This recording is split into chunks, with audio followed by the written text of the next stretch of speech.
The desert was quiet. Too quiet. Only the sound of the wind moving across the sharp red rocks filled the air. The twin moons hung above like pale eyes, watching the lonely land below. Inside a dark cave, far from any city or road, a figure lay, on the cold ground. She was breathing hard. Her skin, soft silver blue, was covered in dust and blood. Her name was Viraya. She was not human. Her eyes were wide with pain. Her body shook with every breath. She placed both hands on her swollen belly. The baby inside her was ready, it was coming, but she was alone. No one from her people would help her. They had thrown her out, called her a traitor, called her child a mistake. She had loved a human once, and this baby was his. Now, with no food, no water, and no one around, she was seconds away from giving birth. Her energy was fading fast, her lips were dry, her vision was dark at the edges. "I don't want to die," she whispered. She reached out her hand, but there was only rock and wind. No help, no voice, just the cruel silence of the desert night. Far away, a man walked alone. His boots were cracked, his uniform old, a rifle strapped to his back. His name was Eli Ward, a human, a war mechanic. He had come to this planet months ago as part of a rescue team, but that mission failed. Now he was just trying to survive. He had seen smoke rising from the cliffs. It could be danger, or maybe someone in trouble. His feet hurt. His body was tired, but something inside told him, "Go there." As he climbed higher, the wind picked up. Then, he heard something, a sound, a voice, a weak cry. Not a baby's cry, a woman's. Inside the cave, Viraya couldn't hold on much longer. Her whole body burned, with pain. The baby was pushing, she couldn't stop it, she screamed. Her voice echoed through the stone, raw and full of fear. Then, footsteps. Her heart froze. She thought the hunters had come back, the ones who tried to take her to a lab. The ones who wanted to cut her open. She tried to crawl backward, shaking. Don't take me," she cried. "Let my baby live." But the figure who stepped into the cave wasn't an alien. It was a human man. Eli. He stood at the cave's mouth, his eyes adjusting to the dark. When he saw her, bleeding, shaking, pregnant, his whole body tensed. "Easy," he said, holding up his hands. "I'm not here to hurt you." Viraya blinked. "Human? Yes. My name's Eli. I heard you. I came to help." "No. Help," she whispered. "Too late." Eli knelt beside her and touched her forehead. She was burning with fever. "You're in labor," he said. "Your baby's coming." She gave a small nod. Eli looked around. No supplies, no light, no shelter, just rocks and shadows. He wasn't a doctor. He had fixed engines, not lives. But something inside him said, "Don't leave her." He reached into his old bag. A torn cloth, a flask with a little water, a flashlight with low battery. "I'm going to help you," he said. Viraya looked at him weakly. "Why?" Eli gave her a sad smile. "Because no one should die alone." He laid his jacket on the ground and gently moved her onto it. She winced in pain. Her hand grabbed his arm with surprising strength. "Protect my child," she said. "If I don't make it, promise me." "You will make it," Eli replied. "No," she whispered. "They left me here to die." Eli didn't ask who they were. He just nodded. "I promise." Suddenly, thunder rolled across the sky. A storm was coming. Fast. Sand and lightning together. Eli looked outside the cave. He had minutes before the storm hit. If he stayed, they'd be trapped. If he moved her, she might die. He made his choice. He stayed. As Viraya cried out again, her voice full of pain, Eli prepared for what was coming. He set up a small light, grabbed clean cloth from his bag and held her hand tight. Outside, the wind screamed like a wild animal, but inside, under the flickering light of a human flashlight and the heavy breath of a dying alien woman, something sacred was happening. A birth, a second chance, and it had just begun. The storm outside screamed louder now. Sand hit the cave like sharp needles. Lightning flashed every few seconds, turning the dark walls into bright silver and back to black. The wind howled like a wounded beast. But inside the cave, Eli didn't move. He was kneeling beside the alien woman, holding her hand tight. She was cold.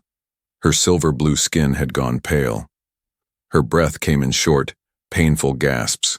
Her eyes kept closing, then snapping open with effort. "You need to stay awake," Eli said firmly. "You hear me? Stay with me." The woman, Varaya, gave a weak nod, but even that looked like it hurt. The baby was coming fast. Eli had never done this before. He had repaired plasma engines in deep space. He had built oxygen scrubbers with broken parts. He had fought in the dirt with tools, not weapons. But this, helping someone give birth? He was scared. Still, he tore a strip of cloth from his shirt, wiped the sweat from her forehead, and gave her the last sip of his water. Then, he took a deep breath and said, "I don't know how to do this, but I swear, I won't let you die." Varaya tried to speak, but her voice broke. Tears slid down her cheeks, not just from pain, but from disbelief. No one had ever made her a promise before. Not like this. She had been tossed away by her own kind for loving a human man. He was gone, now killed in a raid. And now the child they had created together was moments from being born. She had thought she would die here. But now, this strange human with kind eyes and broken armor was holding her hand like she mattered, like her life still meant something. Eli worked fast. He built a heat wall by dragging stones to the cave's entrance to block the wind. He turned his body to shield her from the cold and held the small flashlight with one hand while checking her pulse with the other. The contractions grew stronger. Her body shook with every wave of pain. She screamed once, a sharp, heartbreaking sound that echoed off the stone. Eli didn't flinch. He spoke gently, like talking to a frightened child. "You're doing good. Just a little more. Breathe with me." "I can't," she moaned. "It's too soon. The baby's not ready." "It has to be," Eli replied. "We don't have time." Suddenly, there was a sound from outside.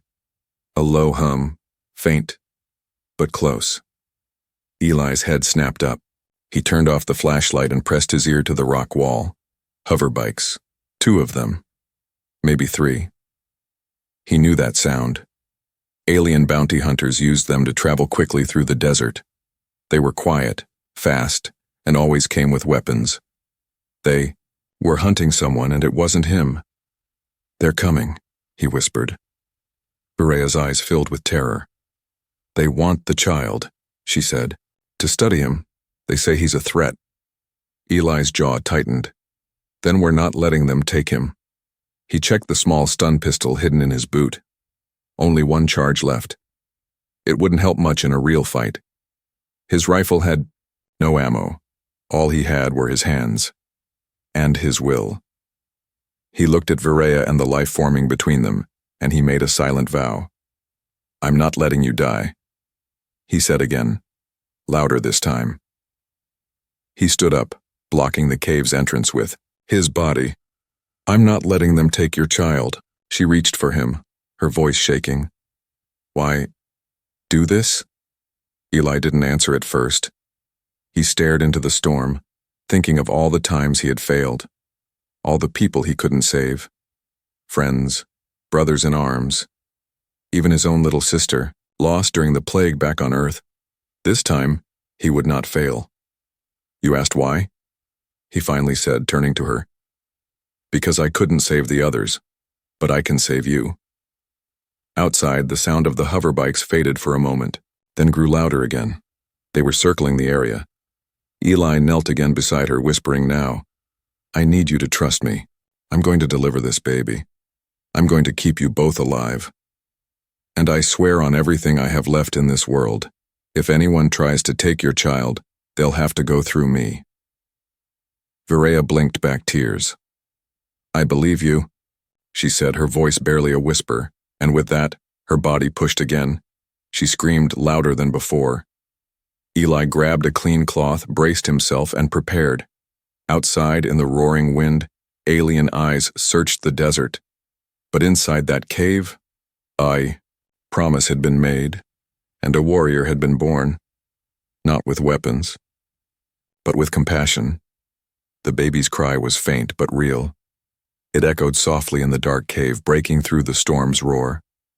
Eli sat frozen for a moment, hands trembling. In his arms lay a tiny child, wrapped in a torn cloth, his skin a soft blend of silver and pale pink, human and alien blood mixed in one fragile body. Varea was barely conscious. Her lips were pale and her breath slow, but a small smile touched her face.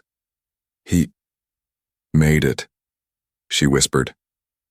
Yes, Eli said, his voice cracking. He's alive. But outside, death was coming. The soft hum of hoverbikes grew louder.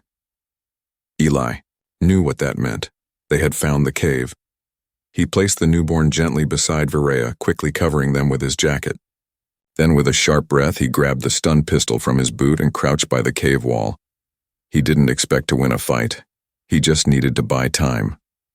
Please, he whispered, looking at the tiny baby. Just keep breathing. The first bounty hunter entered like a ghost, silent, armored, scanning the darkness with glowing red eyes. Eli didn't wait. He leapt from behind the stone and slammed into the hunter's back, using surprise and weight. The two crashed to the floor. Eli drove the stun pistol into the alien's neck and pulled the trigger. Zap! The alien twitched and dropped. But Eli didn't celebrate. He heard the second one right behind him. A flash of light. A laser shot burned, the rock inches from Eli's head. He rolled, kicking dirt in the enemy's face, and dove for cover. He was out of charges, no weapons left, just his fists. And fire. His eyes locked on the oil canister he had found earlier, fuel from a wrecked ship. It was meant for torches. But now, Eli grabbed it, kicked over his broken metal cup, poured a line of fuel across the floor, and lit it with the last spark from his fire starter. Flames burst to life, creating a wall between the cave's back and the entrance. The alien hunter paused, surprised. Eli didn't wait. He charged through the side, tackled the alien into the flames, and kicked him out of the cave entrance. He fell to one knee, panting. He was bleeding from the shoulder, burned on the arm, but still standing. And the baby was still alive. Varea moaned weakly. They'll come back. I know, Eli said, helping her sit up. That's why we're leaving. In the storm, Eli looked outside. Wind was blowing hard, but the hoverbike, one of the bounty hunter's bikes, lay in the sand, barely damaged. We ride. It was a desperate move. Eli wrapped the baby tightly, placed him in a padded sling against his chest, and helped Varea onto the back of the bike. Her body was weak. She could barely hold on. He took the front, gripped the controls, and started the engine. The bike hissed to life, and they sped into the firestorm. The desert was alive with chaos. Lightning cracked the sky. The ground shook with thunder. Fire danced on the cliffs where the oil had spilled. Sand blew into Eli's eyes, making it hard to see. But he pushed forward, one thought in his head: keep them alive. He dodged falling rocks and avoided sharp dunes. The bike roared beneath him, fast and wild. Suddenly, a third bike appeared behind them, the final bounty hunter. He fired a pulse blast that barely missed Eli's side. Eli turned sharply into a canyon, hoping to lose him. But the hunter followed, tireless. The baby cried softly against his chest. Varea leaned into him, whispering, "Don't stop." Eli saw a narrow path ahead, too small for a hoverbike. It was a gamble. He hit the brakes, spun the bike sideways, and yelled, "Hold on!" They jumped. Eli rolled over the baby to shield him. Rocks scraped his back, but the child didn't make a sound. Varea groaned in pain, but she was still breathing. The hunter skidded past, not expecting the turn. By the time he returned, Eli and the others had disappeared into the crack in the rocks, too narrow for a bike to follow. They crawled deep into the cave system, far from the path. When they finally stopped, Eli collapsed, gasping. Viraya reached out and touched his face. "You protected us even when you had nothing." Eli didn't answer. He just held the baby close and said softly, "He's ours now." The cave was silent, too silent. Deep inside the narrow passage where Eli had hidden them, the air was cold and still. No wind, no sound of bounty hunters. Only the quiet hum of a newborn's soft breaths and the slower, weaker breaths of his mother.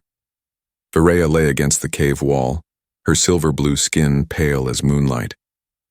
Her body trembled from blood loss. She had given everything to bring this child into the world. Now her eyes barely stayed open. The baby, small, delicate, and strangely beautiful, rested in Eli's arms. His eyes were closed. He had not cried since that first moment, and now he had gone completely still. "Come on," Eli whispered. His fingers shook as he touched the baby's cheek. It was too cold. "Breathe, little one." "Come on," but the child didn't move. Eli looked at Viraya. "He's not breathing. I don't think he's—" She opened her eyes just enough to see the panic in his. "No," she said weakly. "No, please. Save him." Eli had delivered engines before. He had even helped restart a dead shuttle in space using only wire and chewing gum. But now all his skills meant nothing. He had no tools, no machines, only his hands, and a promise. He laid the baby down gently on his coat and pressed 2 fingers to the tiny chest, still warm, but no movement. Then he remembered something. Old, Earth CPR. His father had taught it to him when he was a kid. He hadn't used it in years, but maybe, just maybe, he locked his fingers and pressed lightly on the baby's chest. 1, 2, 3, breathe. He gently gave the baby a puff of air. "Come on." Again. "Breathe." Again. "Please." Viraya couldn't speak now. She was slipping away. But her hand moved weakly, searching, reaching toward the baby with the last of her strength. Then, suddenly, a small gasp. The baby's chest lifted, his lips parted. A soft, high-pitched cry broke the stillness. Eli froze. Then a shaky smile formed on his face. Viraya blinked once she heard it. Her child was alive. Eli picked the baby up, wrapped him tightly, and pressed him to her chest. Viraya cradled her son with what strength she had left. Her fingers trembled, brushing the baby's small head. "He's strong," Eli whispered.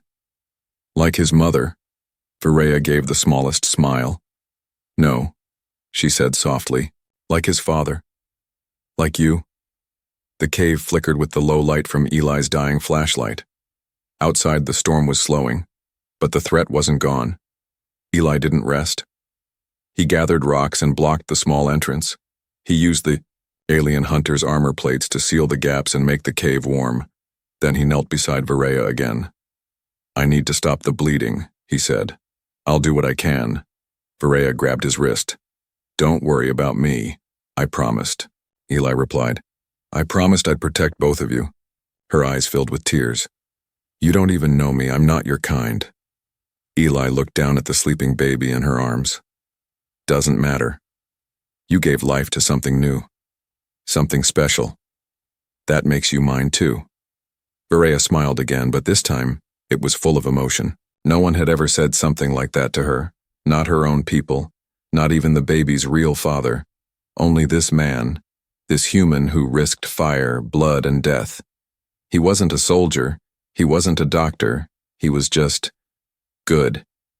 And that made all the difference. Later that night, the baby woke again and made a soft sound, half a gurgle, half a chirp. Eli looked down and laughed. "He sounds like a broken bird," he joked. Viraya replied in a whisper. "Then name him that." "In my tongue, we call that sound kale. It means hope in the storm." Eli nodded. Kale it is. Hours passed.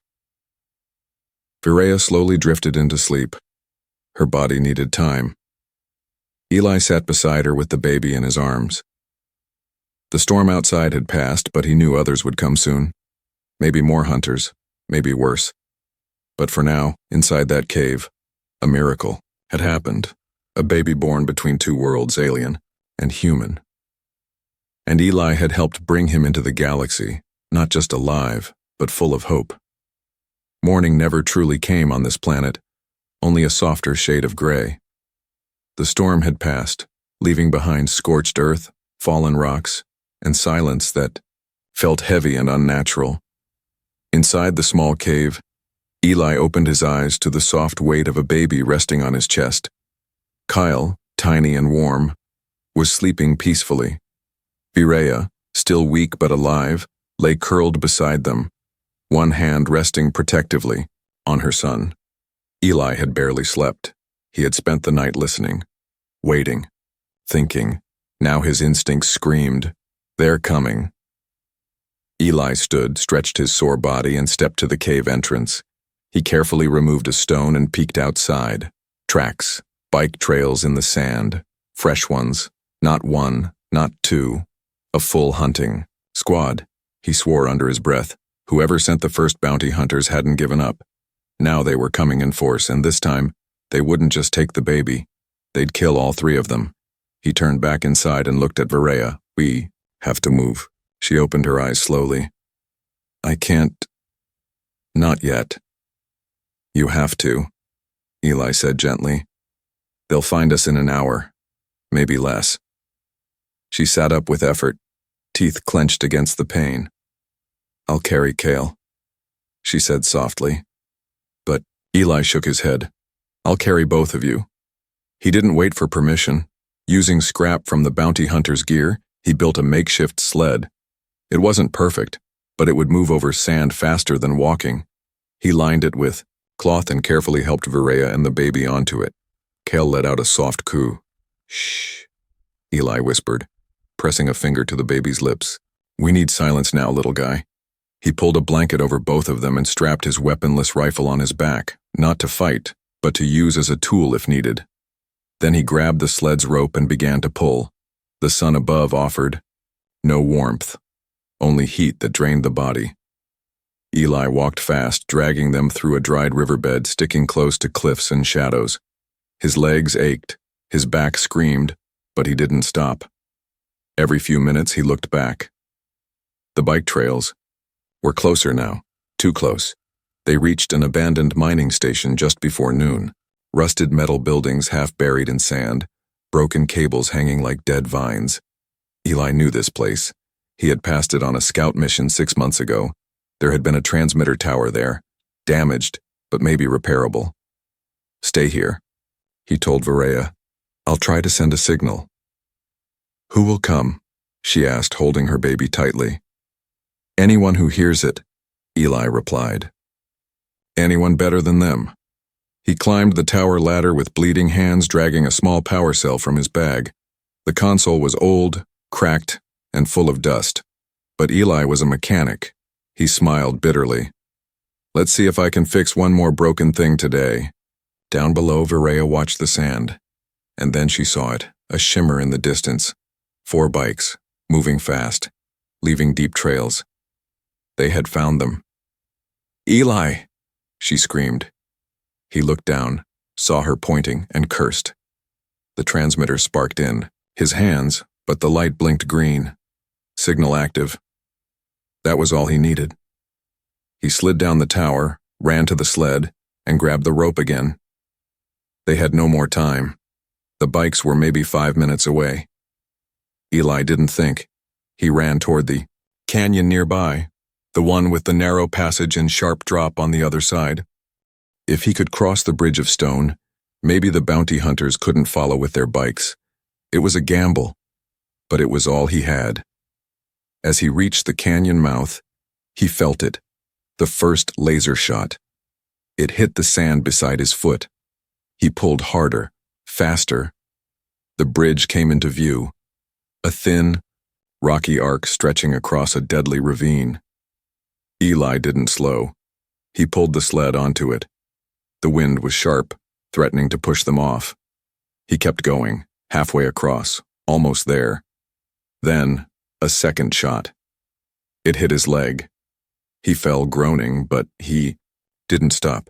He dragged the sled with one arm, crawling now. The bridge shook under the weight. Berea cried out, "It's breaking!"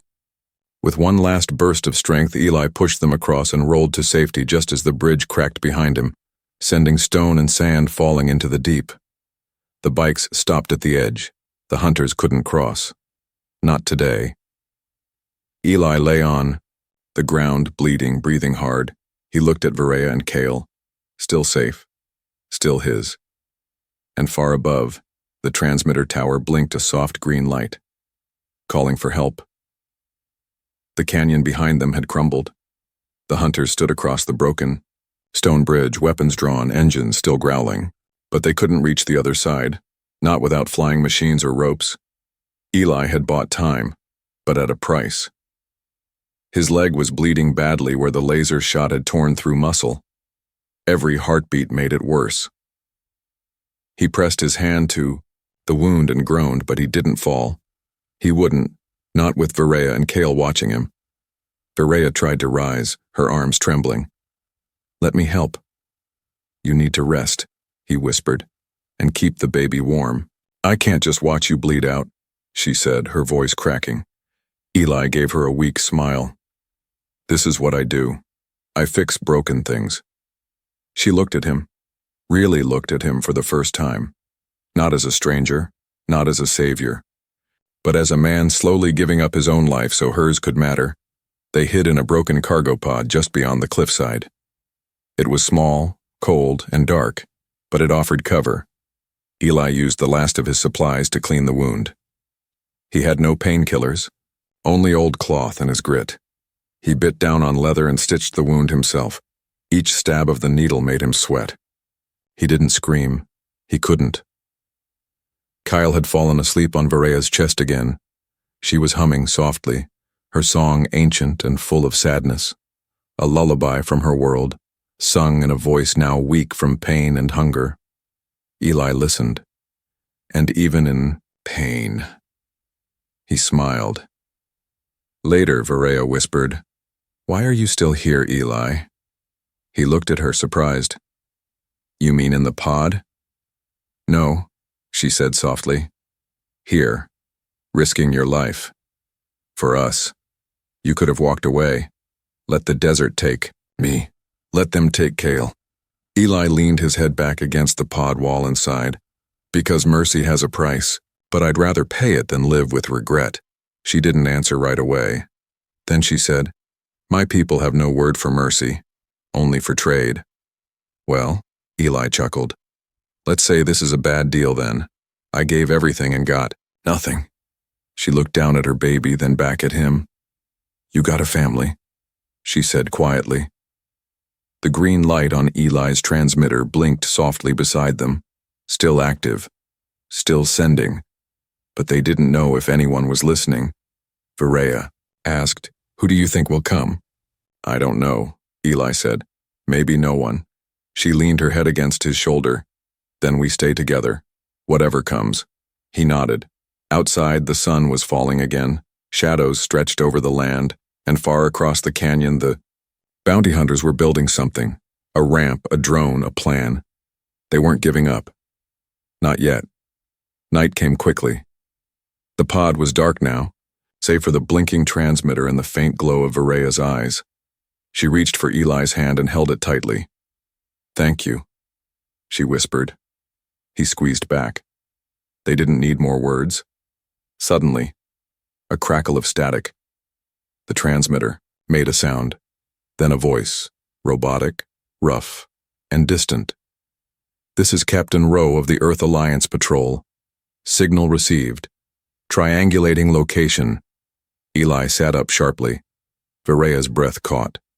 The message repeated. Help was on the way, but it came with a warning. Hostile signals detected in area.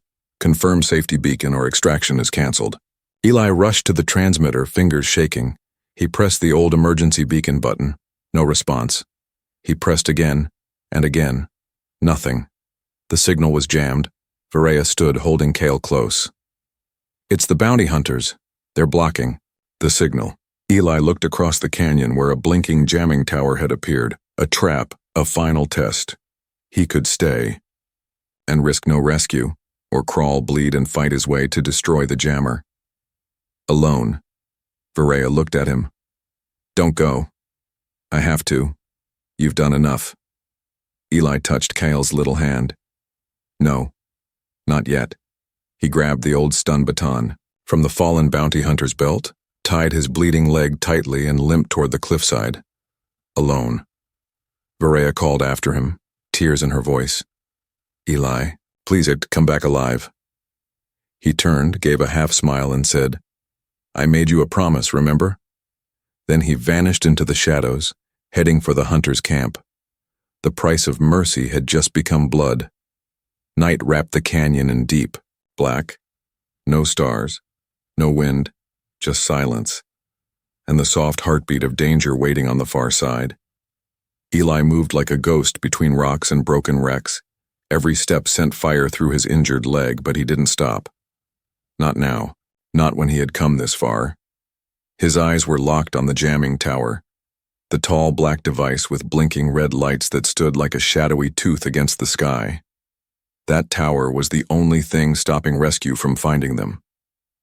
If he destroyed it, they might live. If he failed, Varela and Cale would die alone. The camp around the jammer was small but guarded. 2 bounty hunters stood nearby, watching the canyon edge with rifles glowing faint green. Eli crouched behind a collapsed transport crate. His hands shook. His body screamed for rest. But he didn't listen. He looked down at the worn stun baton. In his grip, 1 charge left. Then he whispered to himself, "This is for her. And for Cale." He threw a rock. It clattered against a metal sheet near the rear tent. Both guards turned. Eli moved. Fast. Silent. He struck the first guard with the baton, snap, and the alien dropped. The second spun too late. Eli rammed his shoulder into the alien's chest, tackling him backward. They rolled in the dirt, fighting hard. Eli's hands found the rifle first, but it was too late to shoot. He used it like a club instead. Crack. The second hunter slumped. Eli panted, blood on his face, one hand clutching his wounded leg. Then, he turned to the jammer. It was more advanced than he expected. Alien tech. Smooth black panels and humming energy cells. He searched for a weak point. His fingers found a cooling vent on the side. He shoved the stun baton deep into it. Boom! A small explosion shook the ridge. The jammer sparked, caught fire, and collapsed. The red light blinked, then died. The Earth beacon signal was free again. Somewhere, far in orbit, someone saw it. Rescue was finally on its way. Back in the cargo pod, Varela felt the ground shake. Cale stirred in her arms. Her eyes widened. She looked toward the canyon and prayed, "Eli, please come back." An hour passed, then footsteps, slow, limping, and then his voice. "You miss me?" She turned. Eli stood in the entrance, burned, bruised, and bleeding, but alive. Varela gasped. She helped him sit. Tears ran down her cheeks as she hugged him tightly. "I told you I'd come back," he said softly. Cale cooed, reaching his tiny hand toward Eli's face. Eli smiled. "You waiting for me too, little guy?" Above them, a light appeared. Not the moon, not the stars, but the bright beam of a descending rescue shuttle. The Earth Patrol had found them. Help was real. They were going home. Hours later, Eli lay in the shuttle's medbay. His leg was cleaned and wrapped. His heart monitor beeped slowly. Varela sat beside him, Cale wrapped in a warm blanket in her arms. A medic said, "You saved them. That child may be the first of his kind." Eli looked at the 2 beside him. "No," he said. He's just my son now. Varela looked at him with quiet shock. He smiled at her. Only if you'll have me. Her eyes filled with tears. You're not like others, she whispered. I'm just a man who kept his word, Eli replied. She nodded.